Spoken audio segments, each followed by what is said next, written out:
So here's a pro tip. When you travel and you use Airbnb, what you need to do is contact the host. You look for properties that are not booked and offer them half their asking price, and then you meet them somewhere in between. So this Airbnb is normally listed for $600, $700 a night. I got it for $300 a night. All it does is it just takes you asking and give them a good reason. So my reason is I love Tulum and we're filming all about it and we want to bring more people here.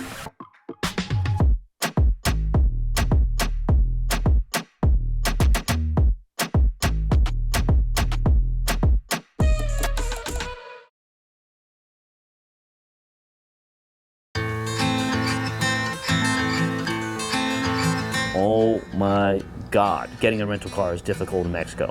The reservation and everything was perfect, but you gotta wait for a shuttle, half an hour for your shuttle, and then when you get to the rental car office, they're extremely slow at checking you in because they're spending a majority of their time trying to sell you a hefty insurance policy for your car. If you don't buy their insurance policy, you gotta put down, for the car that I rented, $11,000 deposit. So if you want to just really drive around and explore on your own, that's the only time I recommend getting a rental car, but be cognizant of the effort and what you need to pay for because their true published price is not their real price. What you're really paying for, the expensive part of renting a car here in Mexico, is the travel insurance. It's the car insurance. So they're trying to give you the authentic Tulum experience by not paving these roads. You know, you see that? Oh shit! Okay, I'm going like 5 miles an hour too, okay? It's not like I'm speeding through this thing.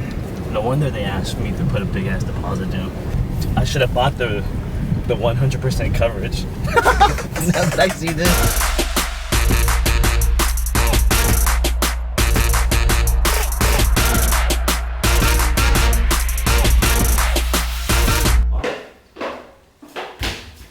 Dear friends, at Leonardo's house, there is no excuse for not having a good time. Therefore, you're going to find different bottles of liquors in a small refrigerator. So, the party never ends.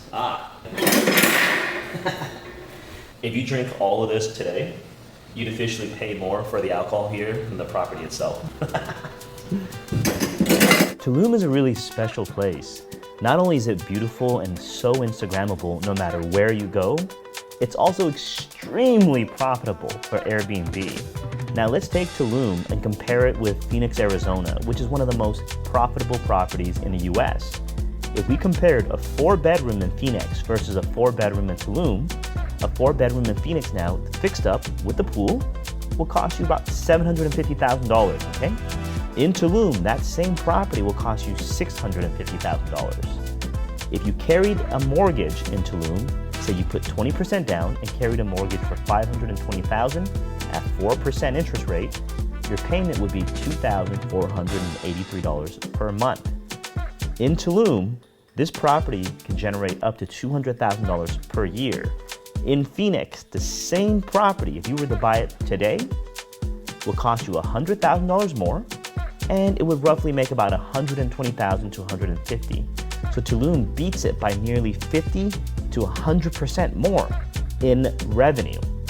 It's significantly more in profit, and that's why Tulum is amazing.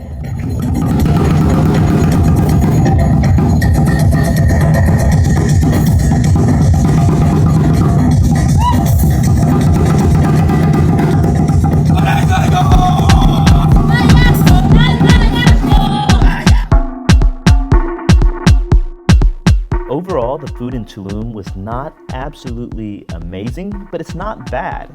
You'll have a good time, and I really don't think people travel to Tulum with the thought of, hey, I'm gonna eat the most incredible meal in my life. I think people travel to Tulum more so for the experience of having very Instagrammable pictures that they can share with their friends, and also for the party. It's a great place if you just want to get drunk and have a great old time and have pictures to remember the nights that you've forgotten.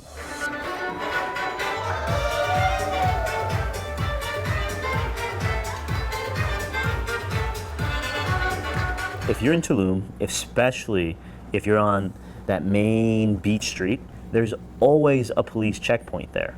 They're notorious for pulling over tourists and giving you a breathalyzer, even if you had one beer. They're going to catch you.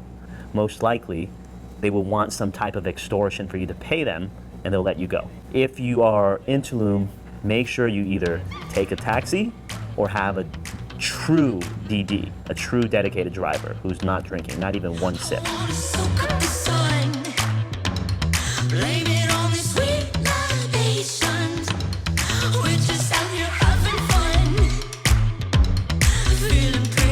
So as we were driving by, we saw this sign, and it says the best pizza in the world. See, they might have the best pizza, they might not. But I know they don't, because I have the best pizza in the world. So we're just gonna have to see.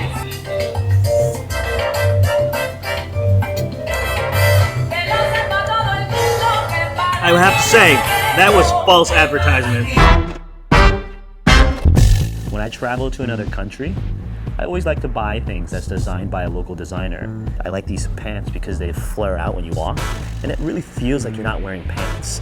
I'm covered, so I'm acceptable by society, but in reality, I'm an exhibitionist. I just don't want to be naked all the time, and it gives me that feeling. You know, we conform, but there's freedom behind it.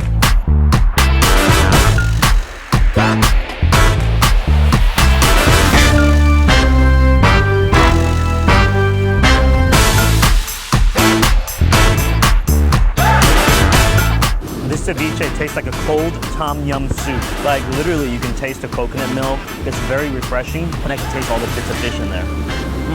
I like that.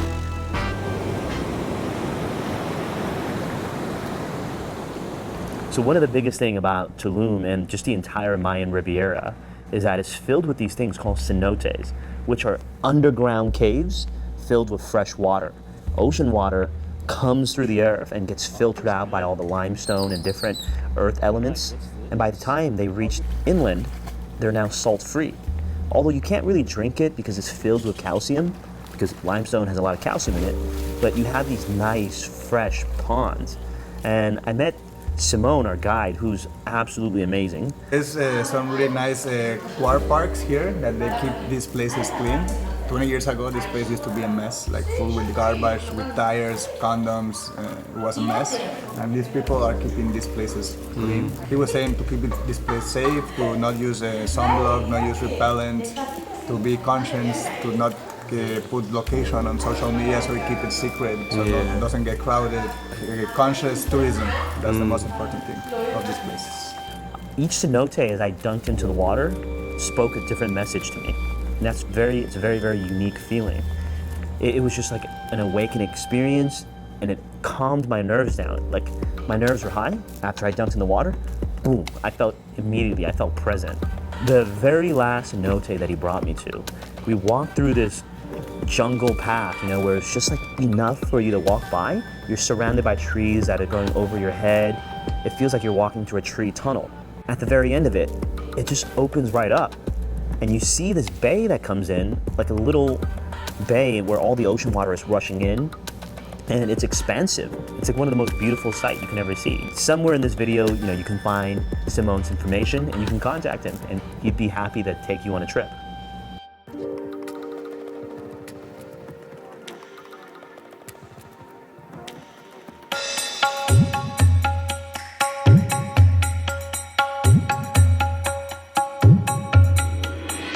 Getting my chakra healed or rebalanced in Tulum was one of the best things I could have ever done. But I only recommend this experience if you really feel like you're imbalanced. If you are normal, it's just going to feel like a very, very expensive massage, and you'll probably leave disappointed. However, for me, it was a profound experience. During my massage, when my therapist was hitting my body with a bouquet of leaves, these special leaves that they wrapped around to draw negative energies out of your body, I can really feel the negativity being drawn out of me. And when she placed the crystals on my back, at the very end, I started to have visions. I started to face what was important to me and what's not important. And I really saw how my life should be, what I really wanted. And as soon as I woke up, I was able to recognize things that were wrong in my life, and I took deliberate action for change.